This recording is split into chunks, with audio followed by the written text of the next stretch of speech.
কিন্তু মহাশব্দ কেবল অষ্টমী এবং নবমীর ক্ষেত্রেই প্রযোজ্য। শারদীয়া দুর্গাপূজাকে মহাপূজা বলে আখ্যায়িত করা হয়। লিঙ্গপুরাণও এর সমর্থনে বলেন, শারদীয়া মহাপূজা চতুষ্কর্মময়ী শুভা।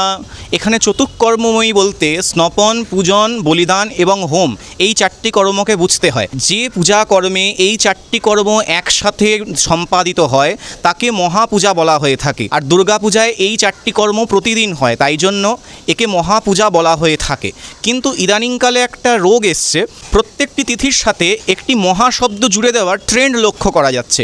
যেমন মহাতৃতীয়া, মহাচতুর্থী, মহাপঞ্চমী, মহাষষ্ঠী, মহাসপ্তমী। কিন্তু এই মহা শব্দটি কি সমস্ত তিথির সঙ্গে প্রযোজ্য? বলা হয় মহাবিপত্তারকত্বাৎ গীয়তে সৌ মহাষ্টমী, মহাসম্পদ্দায়কত্বাৎ সা মহানবমী মতা। অর্থাৎ মহতি বিপদ নাশ করে বলে অষ্টমীকে মহা অষ্টমী বলা হয় এবং মহতি সম্পদ দান করে বলে নবমীকে মহানবমী নামে আখ্যায়িত করা হয়।